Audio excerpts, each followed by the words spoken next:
রাজ্যে প্রশাসনের রাজত্ব নেই, মণ্ডলের রাজত্ব চলছে। মণ্ডলের নেতার আদেশ ছাড়া কোনো আসামি গ্রেপ্তার হয় না।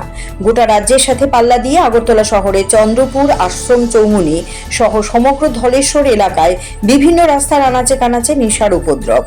শাসক দলের মদতপুষ্ট কিছু সমাজদ্রোহী বিভিন্ন অসামাজিক কাজে লিপ্ত হয়ে পড়ছে। শুক্রবার সিপিআইএম পূর্ব আগরতলা অঞ্চল কমিটির উদ্যোগে পূর্ব আগরতলা থানার নেশার বিরুদ্ধে ডেপুটেশন প্রদান করতে গিয়ে এই কথাগুলো বলেন দলের সদর মহকুমা সম্পাদক অমল চক্রবর্তী। তার অভিযোগ, সমাজদ্রোহীরা রাতের অন্ধকারে মানুষকে ভয় দেখিয়ে চুরি, ছিনতাই এইসব অসামাজিক কাজ করছে। বিগত এক মাসের মধ্যে ধলেশ্বর এলাকায় বিভিন্ন বাড়িতে চুরির ঘটনা সংঘটিত হচ্ছে। তিনি আরও বলেন, রাজ্যের মুখ্যমন্ত্রী বিভিন্ন জায়গায় বক্তৃতা দিতে গিয়ে বলছেন, যারাই নেশা কারবারের সঙ্গে জড়িত থাকবে কিংবা আইন শৃঙ্খলা ভঙ্গ করবে তাদের কাউকে ছাড়া হবে না। কিন্তু বাস্তবে দেখা যাচ্ছে যারাই এসব নেশা কারবারের সাথে জড়িত থাকায় ধরা পড়ছে তারা মণ্ডলের নেতা বা কর্মী। পুলিশও তাদের ছেড়ে দিচ্ছে। আপনারা লক্ষ্য করেছেন আমাদের গোটা রাজ্যে আইনের শাসন সম্পূর্ণ বিপর্যস্ত। আইনের শাসন বলতে আমরা যেটা বুঝি, মানুষ নির্বিঘ্নে চলাফেরা করতে পারবে, রাতের অন্ধকারে মানুষ নির্বিঘ্নে বাড়িতে থাকতে পারবে। কিন্তু আমরা লক্ষ্য করছি গোটা রাজ্যের সাথে আমাদের এই বনমালীপুর এলাকার ধলেশ্বর, চন্দ্রপুর, আশ্রম চৌমুহনী থেকে শুরু করে আমাদের এই ধলেশ্বরের যে অলি গলি আছে, এখানে নেশার উপদ্রব।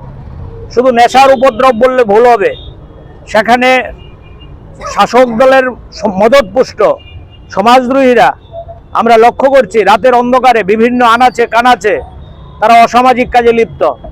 মানুষকে ভয় দেখায়, ছিনতাই করে, রাতের অন্ধকারে চুরি করে। এর মধ্যে গত এক মাসে এই ধলেশ্বর বনমালীপুর এলাকায় একাধিক বাড়িতে সেখানে চুরির ঘটনা সংঘটিত হয়েছে।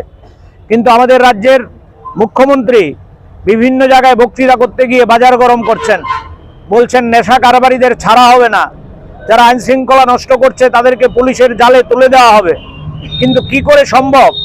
এ তো মণ্ডলের রাজত্ব চলছে, প্রশাসনের রাজ তো আমাদের রাজ্যে নেই। মণ্ডলের নেতার কথা ছাড়া কোনো আসামি গ্রেপ্তার হয় না। এখন আপনারা লক্ষ্য করবেন গোটা রাজ্যের মধ্যে যারা নেশার কারবারি মাঝে মাঝে দু একজন পুলিশের জালে ধরা পড়ে, তাদের পরিচয় হচ্ছে তারা বিভিন্ন এলাকায় যুব মোর্চার মণ্ডলের নেতা। সম্প্রতি খয়েরপুরের ঘটনা আপনারা লক্ষ্য করেছেন। গতকাল আমরা লক্ষ্য করেছি ঊনকোটির জেলা সভাপতি যুব মোর্চার, উনি সংবাদ মাধ্যমে হুমকি দিচ্ছেন, চামড়া তুলে লবণ লাগিয়ে দেবেন, ওনার বিরুদ্ধে কথা বলা যাবে না। এই তো চলছে গোটা রাজ্যে। এইসব ঘটনার প্রতিবাদে সিপিআইএম পূর্ব আগরতলা অঞ্চল কমিটির বন্ধুরা আজকে এখানে সমবেত হয়েছেন। পূর্ব আগরতলা থানার আধিকারিকের কাছে তারা ডেপুটেশনে যাবেন, স্মারকলিপি দেবেন। আমরা বিশ্বাস করি এই পূর্ব আগরতলা এলাকার যিনি পুলিশ আধিকারিক আছেন, সিপিআইএম তথ্য দিয়ে এই স্মারকলিপি ওনার হাতে তুলে দেবেন, ওনারা সেখানে ভূমিকা গ্রহণ করবেন এসব ঘটনার বিরুদ্ধে। কিন্তু আমরা আপনাদের কাছে বলতে পারি অগ্রিম, পুলিশের হাতে কোনো ক্ষমতা নেই। Siri TV, channel for news and entertainment.